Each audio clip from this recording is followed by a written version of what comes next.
São Paulo, nesta semana, o ministro Alexandre de Moraes, do Supremo Tribunal Federal, voltou a defender a regulamentação das redes sociais e a responsabilização das empresas de tecnologia. Em uma palestra na Faculdade de Direito da USP, o magistrado fez referência à luta entre o ex-pugilista Popó Freitas e o fisiculturista Kleber Bambam no último fim de semana, para falar a respeito do fortalecimento da democracia.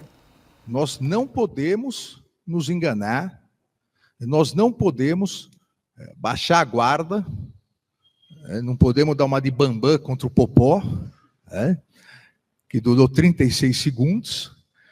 Nós temos que ficar alertas e fortalecer a democracia, fortalecer as instituições e regulamentar o que precisa ser regulamentado.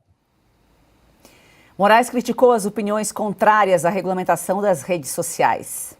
Nós não podemos cair nesse discurso fácil de que regulamentar as redes sociais é ser contra a liberdade de expressão.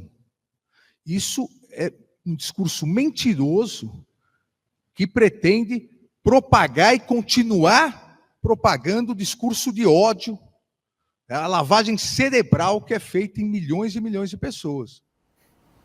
Ele fala nós no coletivo, deveria ser a todos nós, né, Piotr? Mas só que vindo dali a gente sabe que o nós não existe. Regulamentar a liberdade de expressão, que é isso que eles estão fazendo. E vamos lá. A Constituição brasileira, ela tem princípios e regras, né? Princípios, você, obviamente, é um caminho por onde você pode seguir. Então, é o que se chama de direito principiológico. Você aplica aquilo, né, e caminha dentro daquilo e toma uma decisão. Regra não. Regra é clara. Tanto que a liberdade de expressão é uma regra que está no artigo 5º, e o artigo 5º é uma cláusula pétrea da Constituição. O ministro está sugerindo aí que vamos regulamentar, então, a liberdade de expressão, o que pode e o que não pode. Até porque, me parece, e me chama a atenção, que o ministro está ignorando que a própria Constituição tem remédio para as coisas, todas que podem acontecer. Por exemplo, a Constituição veda o anonimato. Está muito claro na Constituição. A Constituição não permite. Então, se você fizer alguma afirmação e você não se identifica, e uma vez que é identificado por uma investigação, você vai responder porque você se tornou anônimo, sendo que a Constituição é contrária a isso. A Constituição prevê, por exemplo, os crimes de honra, reparação nos crimes de honra, calúnia, difamação, injúria. Está tudo muito claro ali. Ou seja, se você também incute um mal a alguém desproporcional, também está escrito na Constituição, mas tudo isso tem que obedecer o devido processo legal. Não pode estar num inquérito sigiloso, tem que ir para a primeira instância, a menos que a pessoa tenha foro privilegiado. Não é o caso da maioria das pessoas. Quem está, por exemplo, concorrendo a uma eleição pode ser julgado ali no TRE, no caso, né? Depois pode ir para um caso, num recurso, ir para o TSE. Não se pode regulamentar a liberdade de expressão, ela é uma cláusula pétrea. Claro que o ministro sabe disso, óbvio. Mas a minha pergunta, o que eu queria entender, me perguntar, o que dizem os juristas ali, os professores ali da Universidade de São Paulo, quando ouvem isso? Eles concordam com isso? Porque se eles concordam com isso, eles discordam da Carta em Defesa da Democracia, que foi, inclusive, projetada lá dentro das arcadas. As arcadas é uma forma de se referir à Escola de Direito do Lago de São Francisco, onde tem as arcadas no prédio ali, um prédio muito bonito, no centro de São Paulo, que pertence à Universidade de São Paulo. Porque aquela carta defendia o Estado democrático de direito. Está textualmente escrito isso. Eles concordam com isso? É preciso que... Ontem eu fiz menção aqui que várias pessoas precisam participar do debate brasileiro e se colocarem nesse debate, porque elas têm relevância, elas têm importância, elas têm títulos, têm posições de destaque na sociedade brasileira. E precisam dizer, porque não é porque o ministro do Supremo tem prerrogativas de ministro do Supremo, tem opinião, mas essa discussão é com a sociedade. E ele fala assim, não, vamos regulamentar, em que momento isso não é legislar, e isso não é função dele, nem do Supremo Tribunal Federal, tampouco do Tribunal Superior Eleitoral e do Congresso Nacional. Aí, o que pensam esses juristas e o próprio ministro sobre a separação dos poderes, prevista ali também na Constituição? Eu não vou fazer comentários sobre a questão da luta do Popó e do como é que se chama, Bambam, né?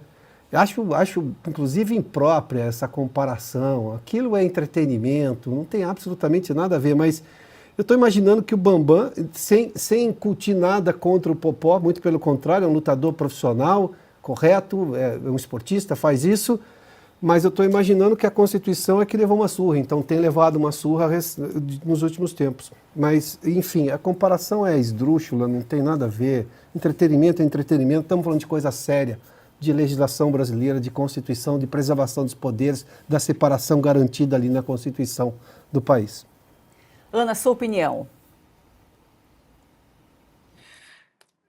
Excelente analogia, viu, Piotr? Quem foi nocauteado já há algum tempo foi a nossa Constituição.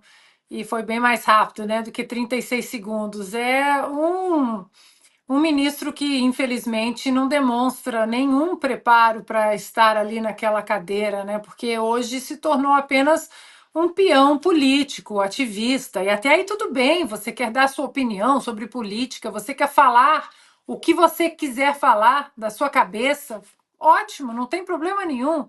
Aposente sua toga, vá, candidate-se ao Senado, à Câmara, a algum governo, e aí você pode falar o que você quiser, as bobagens que quiser. Agora, você é membro de uma corte estritamente constitucional e fazer esse tipo de declaração contra a liberdade de expressão protegida na nossa Constituição, e enquanto isso, Joyce, o que ele tem que endereçar, como, por exemplo, por que Felipe Martins está preso até hoje, sendo que ele já provou que a ordem de prisão expedida por Alexandre de Moraes, embasada numa suposta saída como um fantasma do Brasil, estava na lista do presidente Bolsonaro, mas não passou pela imigração no Brasil, não passou pela imigração dos Estados Unidos, por isso foi preso, porque Felipe Martins tem um superpoder de desaparecer, mas foi preso no endereço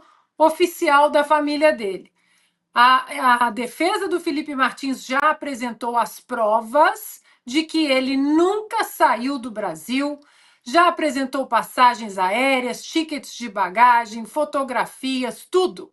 Agora, 2 advogados americanos foram envolvidos na história porque existe uma acusação informal de que houve algum tipo de facilitação para que Felipe Martins entrasse nos Estados Unidos através da restrita imigração dos aeroportos, escondido na mala de alguém, ou burlou alguém, ou tinha algum conchavo com alguém. Por que Felipe Martins ainda está preso? Isso o Alexandre de Moraes não endereça. Então, Joyce, é muito bizarro, num país que tem na sua Constituição que você é inocente até que provem o contrário, o inocente agora tem que provar a inocência e, quando prova, continua preso. Mais uma vez, como o Piotr disse, é a Constituição na lona do ringue.